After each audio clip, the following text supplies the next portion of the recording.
చెప్పుకుంటున్నామమ్మా? మనము ఏం చెప్పుకుంటున్నామమ్మా? ఆర్తగీతం చెప్పుకుంటున్నాం కదా. ఎవరు కవి వచ్చేసి ఎవరమ్మా? దేవరకొండ బాలగంగాధర తిలక్. మరి మనము 19వ గేయం దగ్గర ఆగిపోయినట్టున్నాం కదమ్మా, అది చెప్పుకుందాం. ఏమంటున్నాడు ఇక్కడ కవి? ఈ గుండె గూడు పట్లు ఎక్కడో కదిలినవి, ఈ కనులు వరదలై పారినవి, ఈ కలలు కాగితపు పేరికలై రాలినవి అంటున్నాడు. కవి యొక్క బాధ ఏంటి ఇక్కడ అంటే, సమాజంలో ఉన్నటువంటి జీవుల యొక్క దుర్భరమైనటువంటి దృశ్యాలు చూశాక కవి యొక్క హృదయం ఏమనిపిస్తున్నదట? కవి యొక్క కలలు అన్నీ వరదలై పారినవి అంటే ఏమంటున్నాడు ఇక్కడ? నా కనులు వరదలై పారినవి. ఏమంటున్నాడు? నా గుండె గూడు పట్లు ఎక్కడో కదిలినవి, నా హృదయము కదిలింది, నా కన్నీరు వరదలై పారింది, నా కలలన్నీ కూడా కాగితపు పేరికలై రాలిపోయాయి అంటున్నాడు ఇక్కడ కవి. అంటే కవి యొక్క ఆవేదన ఏంటి? తన యొక్క ఆర్తగీతం ద్వారా తను ఏం తెలియజేస్తున్నాడు ఇక్కడ అంటే, మన దేశం అంతా కూడా చాలా గొప్ప దేశము, దేశంలో బుద్ధుడు జన్మించినటువంటి దేశము, అనేక నాగరికత అభివృద్ధి చెందినటువంటి దేశము అని ఈ విధంగా గొప్పగా చెప్పుకుంటూ ఉంటారు కదా ఆ దేశం గురించి. కానీ కవికి ఏ క్షణంలో కూడా అలా గొప్పగా మన దేశం గురించి గొప్పగా పాడాలని కానీ, మన దేశంలో ఉన్నటువంటి గొప్పదనం గురించి చెప్పాలని కానీ కవికి అనిపించడం లేదు. ఎందుకంటే తాను సమాజంలో చూసినటువంటి దుర్భరమైన దృశ్యాలు ఏంటి? ఒక ఆకలితో మరణించినటువంటి ఒక ముసలివాన్ని చూశాడు, ఒక గుమాస్తాన్ని చూశాడు, తిండి లేక నిరాహారుడై ఉన్నటువంటి ఒక గుమాస్తాన్ని చూశాడు, ప్యూన్ వీరన్నను చూశాడు, క్షయవ్యాధిగ్రస్తురాలైనటువంటి భార్య వల్ల 5-6 పిల్లలు ఉన్నటువంటి గుమాస్తాన్ని చూశాడు, ఒక ప్రసవించినటువంటి ఒక స్త్రీ నిర్భాగ్యురాలు, ఆమెకి కనీసం ఎక్కడైనా మంచి హాస్పిటల్కి వెళ్ళేటువంటి పరిస్థితులు కూడా లేవు, వంతెన కింద ఒక నిండు చూలాలు ఒక నిర్భాగ్యురాలు ప్రసవించింది. అలాంటి సంఘటనలు, ఒక తల్లి తండ్రి లేక 3 ఏళ్ల పసిబాలుడు ముంజేతులతో తుడుచుకుంటూ ఒక మురికి కాలువ ప్రక్కనే నిద్రించినటువంటి ఒక పసిబాలుని చూశాడు. ఇలాంటి సంఘటనలు చూశాక కవి యొక్క హృదయం ఏమైందంట? గుండెలో గూడు పట్లు కదిలినవి.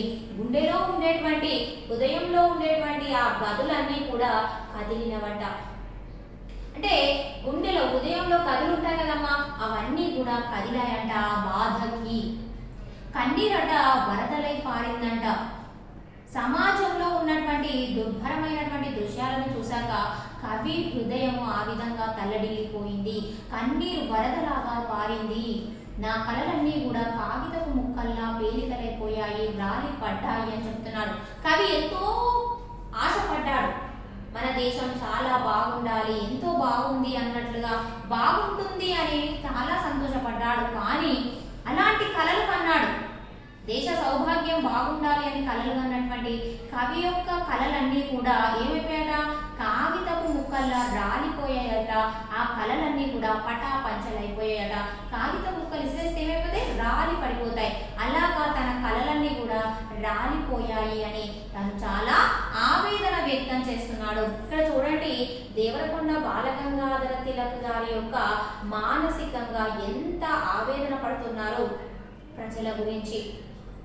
సమాజంలో ఉన్నటువంటి, వర్తమానంలో ఉన్నటువంటి దుస్థితిని చూశాక కవి హృదయం ఎంత తల్లడిల్లుతుంది చూడండి. ఇన్ని దృశ్యాలు ఉన్నాక నా దేశం గొప్పది అని ఏ విధంగా పాడతాడమ్మా కవి? కాబట్టి ఈ విషయం చెప్తున్నాడు. అసలు మానవత్వం ఉందా? మానవత్వం కరువైపోయింది అని కవి యొక్క ఆవేదన. ఒక నిజంగా మానవత్వం ఉన్నటువంటి మనుషులు ఉన్నట్లయితే ఇలాంటి సంఘటనలు ఎందుకు కనిపిస్తాయి అని కవి యొక్క ఆవేదన. మానవత్వం ఉన్నటువంటి మనుషులు ఉంటే ఆహారం లేకుండా నిరాహారుడై ఉండాల్సిన అవసరం ఏంటి? ఎవరో ఒకరు అన్నం దానం చేస్తారు కదా. ఒక నిర్భాగ్యురాలు వంతెన కింద ప్రసవించాల్సిన పరిస్థితి ఎందుకు వస్తుంది? మానవత్వం ఉన్నటువంటి మనుషులు ఉంటే ఆ అమ్మాయిని ఇక్కడికి హాస్పిటల్కి తీసుకెళ్తారు కదా. ఒక ముసలివాడు ఆకలితో మర్రి చెట్టు కింద మరణించాల్సిన పరిస్థితి ఏంటి? తనకి అన్నం పెట్టే వాళ్ళు లేకపోవడం ఏంటి? మానవత్వం లేదనే కదా చెప్పవచ్చు. అంటే ఇక్కడ మనం ఉన్నటువంటి సమాజం ఏంటి? మనం ఎటువంటి పరిస్థితుల్లో బ్రతుకుతున్నాం? నాగరికత అనేటువంటి అరణ్యవాసం చేస్తున్నామని కవి యొక్క ఆవేదన. నాగరికత అరణ్యవాసమే చేస్తున్నట్టు అనిపిస్తున్నది. మరి ఈ గేయం, ఈ గీతం చదువుతుంటే ఆ ఆవేదన, కవి యొక్క ఆవేదన వింటుంటే మనకు అలా అనిపిస్తున్నది. నిజంగానే మనము నాగరికత అనేటువంటి అరణ్యవాసంలోనే బ్రతుకుతున్నామేమో అనిపిస్తున్నది నిజంగా. ఎందుకంటే సమాజంలో నిజంగా బయటికి వెళ్ళి చూస్తే ఇలాంటి సంఘటనలు మనకు కూడా దగ్గరికి చేర్చి వాళ్ళందరినీ ఆదుకునే పరిస్థితి, అంత విశాల హృదయం ఎంతమందికి ఉంటుంది? అసలు పక్క ఇంట్లో ఏమైనా జరుగుతుందా, పక్కింట్లో వాళ్ళు చనిపోయేదాకా ఈ పక్కన ఉంటున్న వాళ్ళకి తెలియదు, ఇంకెవరు వచ్చి చెప్పేవారు. పోలీసులు వచ్చి ఈ ఇంట్లో చనిపోయారు అంటే తప్ప తెలియటం లేదు. అంత ఎంత కృత్రిమంగా బతుకుతున్నారో జనాలు, అంత కృత్రిమంగా బతుకుతున్నటువంటి పరిస్థితులు ఉన్నాయి. ఇప్పుడు కవి యొక్క ఆవేదన అది. మానవత్వం ఉండాలి, మానవత్వం ఉండాలి, మానవత్వం కరువైపోయింది.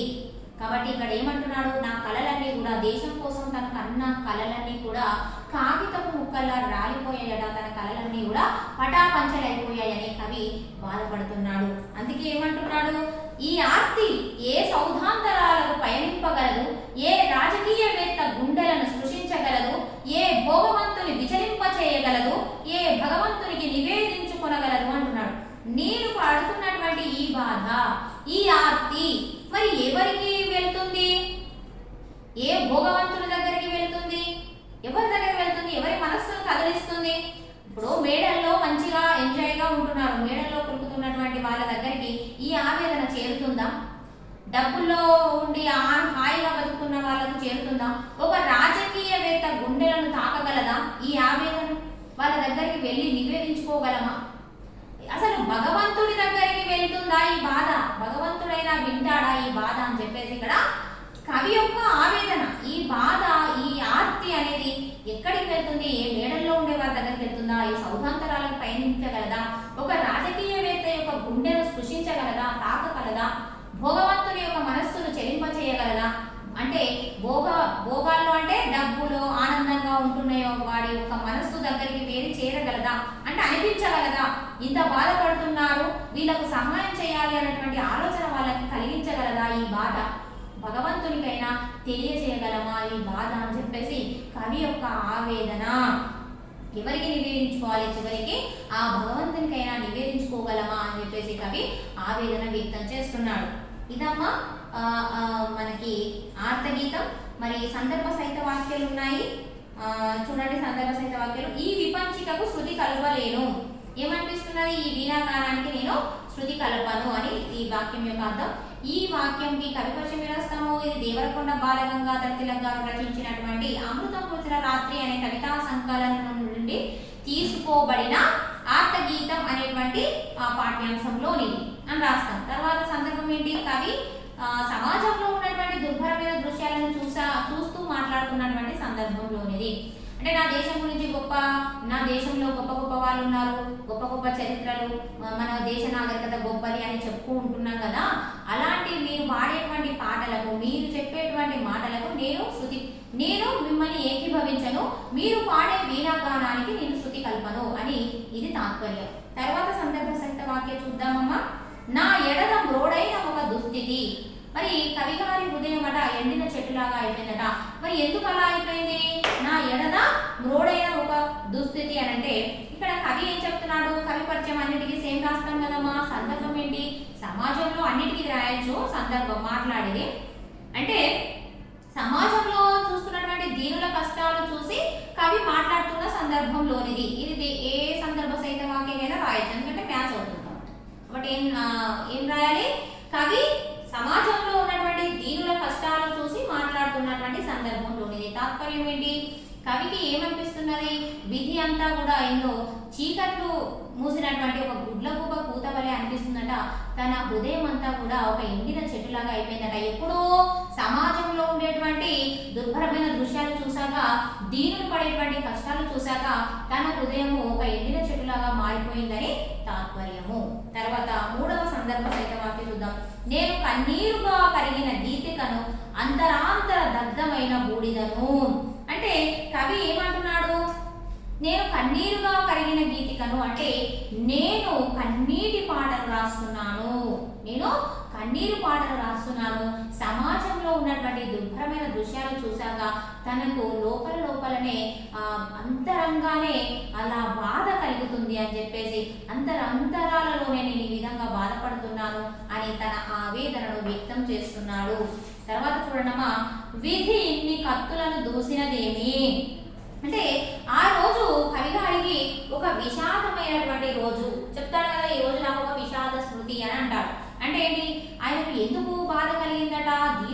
పడుతున్నటువంటి కష్టాలు చూశాక ఆ విధి ఇంత కత్తులు చూస్తున్నది ఏంటి, విధి ఇంత బాధ పెడుతుంది ఏంటి ప్రజలను అని చెప్పేసి ఆయన ఆవేదన వ్యక్తం చేస్తున్నాడు అని తాత్పర్యం రాస్తే సరిపోతుంది. అంటే ప్రజల మీద ఎందుకు ఇంత కక్ష కట్టింది విధి అని ఆయన యొక్క ఉద్దేశం. తర్వాత చూడమ్మా, నీప శాఖ వలె గజగజ వణికిపోయిన అరిక్త అసక్త గుమాస్తాని. ఇక్కడ మరి కవి పరిచయం అన్నిటికీ సేమ్ రాస్తాం కదా. ఈ వాక్యము దేవరకొండ బాలగంగాధర తిలక్ గారు రచించినటువంటి అమృతం కురిసిన రాత్రి కవితా సంకలనం నుండి తీసుకోబడిన ఆర్తగీతం అనేటువంటి పాఠ్య భాగంలో ఉంది. సందర్భం ఏంటి, ఇక్కడ వాక్యం యొక్క అర్థం ఏంటి, నీప శాఖ వలె గజగజ వణికిపోయిన అరిక్త అసక్త గుమాస్తా. ఎవరు మరి తన భార్య క్షయవ్యాధిగ్రస్తురాలు కదా. అంటే ఇక్కడ ఒక గుమాస్తా బాగా తుఫాన్ వచ్చినప్పుడు ఏమైతుంది, చెట్టు యొక్క కడిమి కొమ్మ రాలిపోతుంది. అది కింద పడేటప్పుడు అది గజగజ వణికినట్లుగా ఉంటుంది అనమాట. గాలి బాగా వీచినప్పుడు ఏమైతుందమ్మా, చెట్టు యొక్క కడిమి కొమ్మ పైన ఉండేటువంటి కొమ్మ ఆ గాలికి బాగా పడుతుందా అనే టైంలో ఎట్లుంటుంది, అది వణికినట్లుగా ఉంటుంది కదా. అలా ఉన్నాడంట గుమాస్తా, అలా ఉన్నాడు ఇక్కడ గుమాస్తా. అది అర్థము ఈ వాక్యానికి. సందర్భం ఏంటి, తను గుమాస్తా గురించి అంటే సమాజంలో ఉన్నటువంటి దుర్భరమైన దృశ్యాలను చూస్తున్నాడు కవి. ఆ సందర్భంలో రాసేసిన సరిపోతుంది. లేకపోతే గుమాస్తా గురించి 5-6 పిల్లలు గల గుమాస్తా గురించి చెబుతున్నటువంటి సందర్భంలోని దాన్ని రాస్తే అయినా సరిపోతుంది. ఏదైనా రాయొచ్చు సందర్భం. అంటే సమాజంలో ఉన్నటువంటి దీనుల కష్టాలు చూసి కవి మాట్లాడుతున్న సందర్భంలోని రాసిన రైటే. గుమాస్తా గురించి 5-6 పిల్లలు గల గుమాస్తా గురించి కవి వివరిస్తున్న సందర్భంలోనిది అని రాసిన సరిపోతుంది. సందర్భం ఇలా రాసిన ఓకే. తాత్పర్యం వచ్చేసరికి ఏం రాయాలి మరి, తన భార్య క్షయగ్రస్తురాలైనటువంటి తన భార్య యొక్క బతకదు అని ఆ గుమాస్తాకు తెలిసినప్పుడు అతను ఎలా వణికిపోతున్నాడు, ఒక తుఫాను వచ్చినప్పుడు గాలి బాగా వీచినప్పుడు కడిమి చెట్టు కొమ్మ ఏ విధంగా వణుకుతుందో ఆ విధంగా వణికిపోతున్నటువంటి 5-6 పిల్లలు గల గుమాస్తాని చూశాను అని కవి చెప్తున్నాడు. అది తాత్పర్యం. అంటే ఎంత దీనమైన పరిస్థితులు ఉన్నాయి అనేటువంటి విషయం. అంటే సమాజంలో ఇంత బాధలు పడుతున్నటువంటి వ్యక్తులు ఉన్నారు, మరి దీనికి కారణం ఎవరు అని ఆయన యొక్క కవి యొక్క ఆవేదన. తర్వాత చూడమ్మా, ఇది ఏ నాగరికతకు ఫలశ్రుతి. ఇదేనా మన నాగరికత, ఇదేనా మన భారతీయ సంస్కృతి నాగరికత. మన భారతదేశం గొప్ప దేశం, బుద్ధుడు జన్మించిన దేశం అని గొప్పగా చెప్పుకుంటాం, కానీ ఇది నాగరికత అనిపిస్తుందా, ఇదేనా మనం సాధించినటువంటి ఫలితం, ఇదేనా, ఇదా మన నాగరికత కాదు అని కవి యొక్క ఉద్దేశము. అంటే బుద్ధుడు జన్మించినటువంటి దేశం ఎలా ఉండాలి, ఆనందంగా మంచిగా ఉండాలి. కానీ మరి ఏముంది, ఏం సాధించాం మన నాగరికత, ఇవన్నీ దీనిలో కష్టాలు చూడడం, ఈ విధంగా మర్రి చెట్టు కింద ముసలివాడు మరణించడం, ఒక నిర్భాగ్యురాలు వంతెన కింద ప్రసవించడం, ఇదేనా మన నాగరికత. ఒక చిన్న బాబు 3 ఏళ్ల పసిబాలుడు ఈ విధంగా ముంజేతులతో తల్లి లేక తండ్రి లేక బాధపడడం, ఇదేనా నాగరికత, మనం సాధించినటువంటి నాగరికత ఇదేనా అని చెప్పేసి కవి గారి యొక్క ఆవేదన. ఇది కాదు మన నాగరికత అని కవి చెప్పడం ఇందులో తాత్పర్యం. తర్వాత చూడడమా, ఏ బుద్ధ దేవుడి జన్మభూమికి గర్భస్మృతి. మరి బుద్ధుడు జన్మించినటువంటి దేశం, బుద్ధుడు ఏం చెప్పాడు, మరి అహింసా మార్గాన్ని తెలియజేశాడు. ఏమన్నాడు, సంఘం శరణం గచ్ఛామి అన్నాడు. మరి బుద్ధుడు జన్మించిన దేశంలాగా ఉందా మన దేశంలో ఉన్నటువంటి పరిస్థితి? ఆ విధంగా లేదు, ఇలా ఉంది, దీనిలో ఎంతో కష్టాలు పడుతున్నారు అని ఇక్కడ కవి చెప్పడం జరిగింది. ఇది తాత్పర్యం రాస్తే సరిపోతుందమ్మా. ఈ నాగరికత అరణ్యవాసం నేను ఇంకా భరించలేను. కవి ఏమంటున్నాడు, ఇంకా చెప్పకండి, ఇంకా గొప్పలు చెప్పకండి, నా దేశం గొప్పది, ఇందులో ఎంతో మంది రాజులు పరిపాలించారు, ఎంతో గొప్ప నాగరికత కలిగినటువంటి దేశం అని ఈ విధంగా అన్ని గొప్పలు చెప్పకండి, వినడానికి నాకు ఇష్టం లేదు, నేను ఇంకా భరించలేను, నేను ఇంకా సహించలేను అంటున్నాడు ఇక్కడ కవి. ఇంకా నేను భరించను, నేను ఇంకా సహించను, ఈ నాగరికత అనేటువంటి అరణ్యవాసాన్ని నేను భరించలేను అంటున్నాడు ఇక్కడ కవి. అంటే ఏంటమ్మా నాగరికత అరణ్యవాసం అంటే ఏంటి? మనము మనుషుల మధ్య ఉంటున్నాము, ఇది నాగరికత అనుకుంటున్నాం, కానీ మరి మనుషుల మధ్య ఉన్నప్పుడు ఇలాంటి దీనులు ఎన్ని కష్టాలు ఎందుకు పడతారు? మనుషులు ఆదుకోవాలి కదా, మానవత్వం ఉన్నటువంటి మనుషులు ఆదుకోవాలి కదా, మరి ఆదుకున్నట్లు కనిపించడం లేదు కాబట్టి, మరి ఇన్ని కష్టాలు పడుతున్నటువంటి ప్రజలు ఉన్నారు కాబట్టి మరి ఇది అరణ్యవాసమే అని చెప్పవచ్చు అని కవి యొక్క ఆవేదన.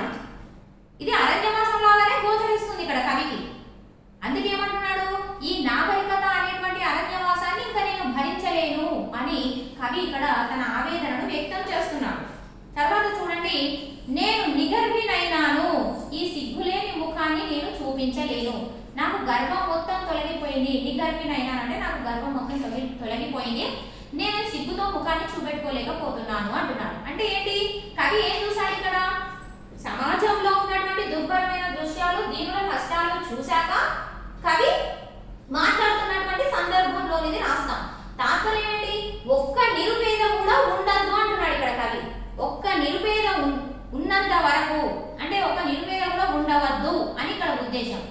ఒక్క మలినాసు బిందువు కూడా ఒరగనంత వరకు, ఒక్క కన్నీటి చుక్క కూడా కింద రాలి పడకూడదు, ఎవరు అంత బాధ పడకూడదు.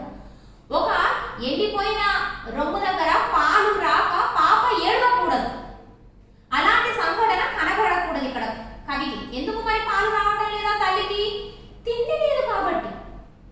తిండి లేనప్పుడు ఆ తల్లికి పాలు ఎలా వస్తాయేమో, రావు.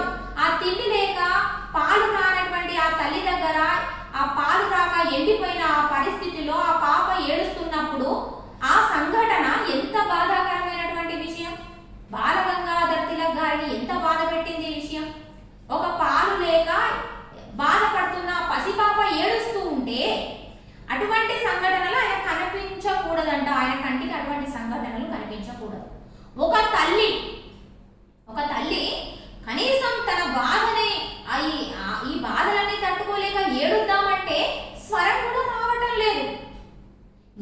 ఏడవాలి అంటే స్వరం రావాలి కదా, స్వరం ఎప్పుడు వస్తుంది గట్టిగా, మరి ఆహారం మంచిగా తీసుకున్నప్పుడే స్వరం వస్తుంది. మరి ఇక్కడ స్వరం రాకుండా ఆ తల్లి మూలుగుతుందంట, హీనమైనటువంటి స్వరంతో మూలుగుతుంది. అలా మూలుగుతున్నటువంటి ఆ తల్లి గొంతు విన్నంత వరకు అట్లాంటి అన్ని వినబడుతుంటే కవిగారు భరించలేకపోతున్నాడు, సిగ్గుతో తలవంచుకుంటున్నాడు, తన ముఖాన్ని చూపించుకోలేకపోతున్నాడు. మరి ఎప్పుడు కవికి శాంతి అంటే ఇటువంటి సంఘటనలు ఏవి తనకు కనబడినప్పుడే కవికి శాంతి. అప్పటి వరకు తనకు శాంతి కలగదు నేస్తామని కవి చెప్పడం జరిగింది.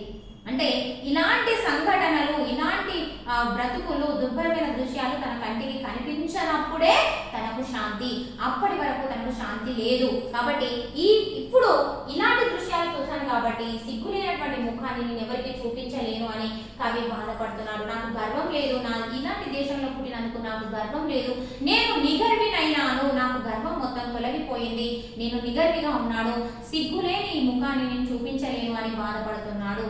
ఎప్పుడు మరి గర్వం ఉంటుంది, అన్ని మంచి దృశ్యాలు, దీనులు పడే కష్టాలు ఎవ్వి కనపడనప్పుడు మనం తల ఎత్తుకొని తిరగగలము. ఇలాంటి సంఘటనలు చూస్తుంటే తనకు తల ఎత్తుకొని తిరగాలని అనిపించడం లేదు. అది తాత్పర్యం రాస్తే సరిపోతుందామా. తర్వాత చూడండి, ఈ కళలు కాగితపు పేలికలై రాలినవి. కవి వర్షం మళ్ళీ సేమ్ సందర్భం వచ్చేసి కవి తను కళలు కన్నా తన కళలన్నీ కళలైపోయాయి అని చెబుతున్నటువంటి సందర్భంలోనిది. తాత్పర్యం ఏం రాస్తాము, తను ఎన్నో కళలు కన్నాడు, దేశం చాలా బాగుంటుంది, దేశంలో ప్రజలు ఆనందంగా ఉంటారు, ఎన్నో కళలు కన్నాడు. కానీ ఇప్పుడు సమాజంలో బయటకు వచ్చి చూస్తే అతని కంటికి కనబడే సంఘటనలు చూశాక తన కళలన్నీ కూడా పటాపంచలైపోయాయి. తన కళలన్నీ ఏ విధంగా కాగితపు ముక్కల్లా రాలిపోయాయి, తన కళలన్నీ కూడా పటాపంచలైపోయాయని కవి యొక్క ఆవేదన, కవి ఈ విధంగా ఆవేదన వ్యక్తం చేస్తున్నాడు. అది రాస్తే సరిపోతుందమ్మా. ఈ ఆస్తి ఏ సౌరాంతరాలకు పయనించగలదు, ఈ బాధ ఏ మేడల్లో మంచిగా ఎంజాయ్గా హాయిగా బతుకుతున్న వారికి చేరుతుంది అని ఈ వాక్యం యొక్క అర్థం. అంటే సందర్భం ఏంటి, ఈ బాధ కవి పడుతున్నటువంటి ఆవేదన, ఈ దీనుల కష్టాలు ఎవరికి చేరుతాయి అని చెబుతున్నటువంటి సందర్భంలోనిది.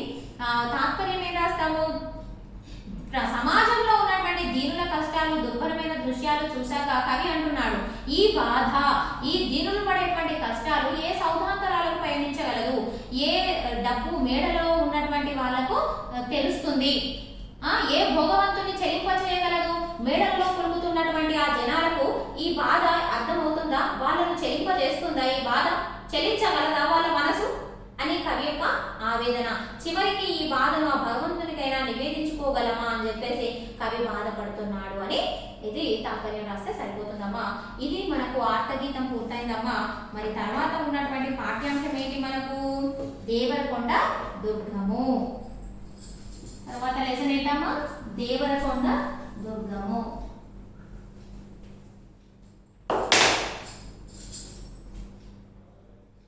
దేవరకొండ దుర్గం.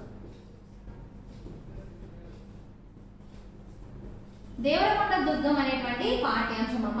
మనకు ఏమేమి చెప్పుకున్నాం? నరుడనేను ఆధునిక కవిత్వంలో వచ్చేసి నరుడనేను చెప్పేసుకున్నాము, ఆర్తగీతం చెప్పుకున్నాము. ఇప్పుడు దేవరకొండ దుర్గం. ఓకేనా? ఇదన్నమాట. ఇది 3వ పాఠ్యాంశం. నరుడనేను ఫస్ట్ చెప్పుకున్నాం, కాళోజీ నారాయణరావుది. తర్వాత ఆర్తగీతం చెప్పుకున్నాం, దేవరకొండ బాలగంగాధర తిలక్ గారు రచించినటువంటిది. ఇప్పుడు దేవరకొండ దుర్గము. ఇది ఎవరంటే డాక్టర్ కవి వచ్చేసి ఎవరమ్మా? డాక్టర్ ముకురాల రామారెడ్డి గారు.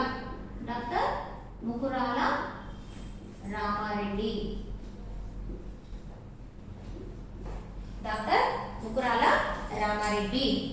మరి ఈయన ఎక్కడ జన్మించారు అంటే మహబూబ్ నగర్ జిల్లాలోని కల్వకుర్తి సమీపంలో ఉన్నటువంటి ముకురాల గ్రామంలో ముకురాల రామారెడ్డి గారు జన్మించారు. ఎక్కడమ్మా? మహబూబ్ నగర్ జిల్లా కల్వకుర్తి సమీపంలోని ముకురాల అనేటువంటి గ్రామంలో ఈయన ఎప్పుడు జన్మించారట? జనవరి 1, 1929లో మన ముకురాల రామారెడ్డి గారు జన్మించారు. మరి ముకురాల రామారెడ్డి గారు తెలుగులో ఎంఏ చేశారు. ఈయన మరి దేనిపైన పరిశోధన చేశారు? పిహెచ్డి కూడా చేశారమ్మా. దేనిపైన చేశారంటే తెలుగులో ప్రాచీన కవుల సృజనాత్మక ప్రతిభ అనే అంశం పైన ఈయన పిహెచ్డి చేయడం జరిగింది. అనే అంశం పైన ఈయన రీసెర్చ్ చేశారన్నమాట, పరిశోధన చేశారు. ఏ అంశం పైన? తెలుగులో ప్రాచీన కవుల సృజనాత్మక ప్రతిభ అనే అంశం పైన ఈయన పిహెచ్డి చేయడం జరిగింది. మరి ఈయన హైదరాబాద్ సంస్థాన పోరాటంలో ఒక కార్యకర్తగా కూడా ఈయన పనిచేశారు. మరి డాక్టర్ ముకురాల రామారెడ్డి గారు మహబూబ్ నగర్ జిల్లాలో 1947, 1949లో ఈయన తను జన్మించినటువంటి జిల్లా ఏ జిల్లా మాది? మహబూబ్ నగర్ జిల్లా. మహబూబ్ నగర్ జిల్లాలో ఈయన ఏమేమి కృషి చేశారు అంటే వయోజన విద్య గ్రంథాలయ స్థాపన కోసం ఈయన విస్తృతంగా కృషి చేశారు. ఎప్పుడు? ఏ సంవత్సరంలో? 1947, 1949వ సంవత్సరంలో వయోజన విద్య గ్రంథాలయ స్థాపన కోసం విస్తృతంగా కృషి చేశారు. మరి డాక్టర్ ముకురాల రామారెడ్డి గారు తెలుగును మాధ్యమ భాషగా, అధికార భాషగా మలచడంలో 20 సంవత్సరాలు కృషి చేశారు. దానిని తెలుగును మాధ్యమ భాషగా, అధికార భాషగా మలచడంలో 20 సంవత్సరాలు కృషి చేసినటువంటి గొప్ప కవి మన ముకురాల రామారెడ్డి గారు. మరి ఈయన ఏమేమి చేశారు ఇంకా అంటే తెలుగులో సాహిత్య నిఘంటువు, తెలుగు సాహిత్య పదకోశాలు, తెలుగు భాష న్యాయ పరిపాలనా సంబంధ పారిభాషిక పదకోశాలు ఎన్నో రచించారు మన ముకురాల రామారెడ్డి గారు. నిఘంటువు అంటే ఏంటి? నిఘంటువు అంటే డిక్షనరీ అమ్మా. తెలుగులో సాహిత్య నిఘంటువు అంటే తెలుగులో డిక్షనరీ గ్రంథాల స్థాపనలో ఆయన ప్రముఖ పాత్ర వహించారు. అంతేకాకుండా తెలుగు సాహిత్య పదకోశం. సాహిత్యం అంటే ఏంటమ్మా? రచనలకు సంబంధించినటువంటి అంశాలు ఉంటాయన్నమాట అందులో. కాబట్టి అలాంటివి న్యాయ పరిపాలనా సంబంధ పారిభాషిక పదకోశాల గ్రంథాల రూపకల్పనలో ప్రముఖ పాత్ర వహించారు డాక్టర్ ముకురాల రామారెడ్డి గారు. మరి ఈయన యొక్క రచనలు ఏంటి చూసామంటే డాక్టర్ ముకురాల రామారెడ్డి గారి రచనలు ఏంటమ్మా? మరి దేవరకొండ దుర్గం,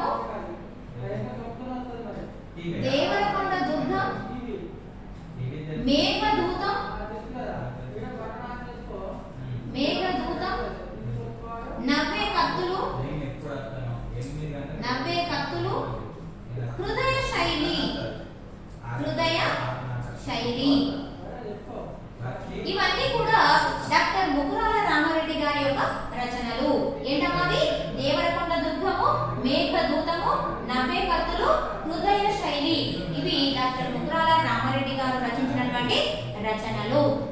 మరి ఈయన ఇంకా ఏం చేశారు అంటే హైదరాబాద్లో తెలుగు అకాడమీలో తెలుగులో ఉప సంచాలకునిగా పనిచేశారంట.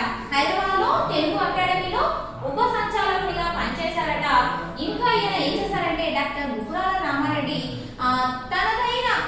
తనదైన శైలిలో అనేక రేడియోలో అనేక ప్రసంగాలు చేశారంట డాక్టర్ ముకురాల రామారెడ్డి గారు.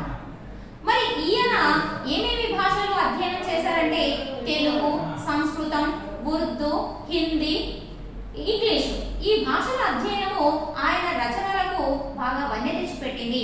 మరి ఈయన ఎప్పుడు మరణించారు అంటే ఫిబ్రవరి 24, 2003లో ఈయన మరణించారు. ఫిబ్రవరి 24, 2003 సంవత్సరంలో ఈ డాక్టర్ ముకురాల రామారెడ్డి గారు పరమపదించారు. ఇదమ్మా ముకురాల రామారెడ్డి గారి యొక్క పరిచయము. ఏంటి ముకురాల రామారెడ్డి గారు ఎక్కడ జన్మించారు? ఈయన రాసినటువంటి రచన ఏంటి? దేవరకొండ దుర్గము మనం ప్రస్తుతం చెప్పుకుంటున్నటువంటి పాఠ్యాంశం. మరి డాక్టర్ ముకురాల రామారెడ్డి గారు ఎక్కడ జన్మించారమ్మా?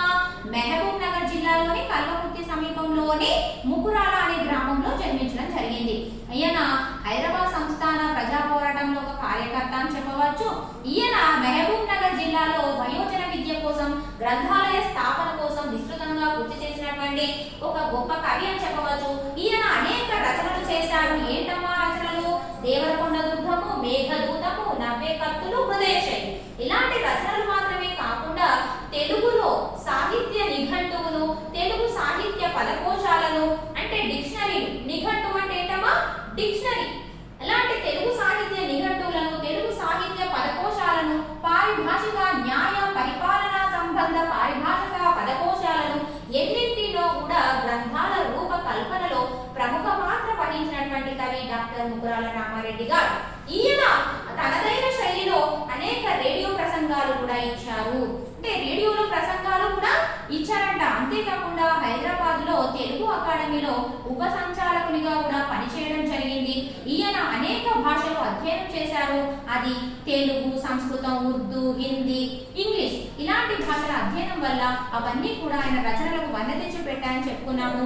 ఈయన ఫిబ్రవరి 24, 2003 సంవత్సరం ఈయన పరమపదించారని చెప్పుకున్నాం. మరి ఈ దేవరకొండ దుర్గం గురించి మనం ఎందుకు చెప్పుకోవాలి? అసలు ఈ దుర్గం ఏంటి అంటే ఇది నల్లగొండ జిల్లాలో వెలిసినటువంటి గిరి దుర్గమే దేవరకొండ దుర్గం. అంటే ఇది ఏంటి అంటే శత్రువులు మనకు ఏదైనా రాజ్యాలు ఉన్నప్పుడు శత్రువులు మన మీద ఏం చేస్తారు? వాళ్ళు ఆక్రమిస్తారు కదా. అలా ఆక్రమించకుండా ఉండడానికి దుర్భేద్యంగా కట్టుకున్నటువంటి దుర్గాలు. దుర్గం అంటే ఏంటో కాదమ్మా, ఒక రాజ్యాలు ఉంటాయి కదా, వాళ్ళు ఈ శత్రు సైన్యాల నుంచి కాపాడుకోవడం కోసం ముందుగా ఒక కోటలాగా కడతారనమాట. ఆ కోటను దాటే శత్రు సైన్యాలు లోపలికి రావాలి అంటే ఆ కోట ఎంత బందోబస్తు ఉండాలన్నమాట. అది రాతి కోట, చాలా పటిష్టంగా కట్టుకుంటారనమాట. అలాంటి గిరి దుర్గమే కొండ. గిరి అంటే ఏంటిది? కొండ. ఆ కొండని మలిచారనమాట, ఒక దుర్గంగా మలిచారనమాట ఈ రాచకొండ సంస్థానం వాళ్ళనమాట. అలా వెలమ రాజుల యొక్క దుర్గమే ఈ దేవరకొండ దుర్గం. మరి ఇది ఎక్కడ ఉంది అంటే మన నల్గొండ జిల్లాలో ఉంది. నల్లగొండ జిల్లాలో వెలసినటువంటి గిరి దుర్గమే దేవరకొండ దుర్గము.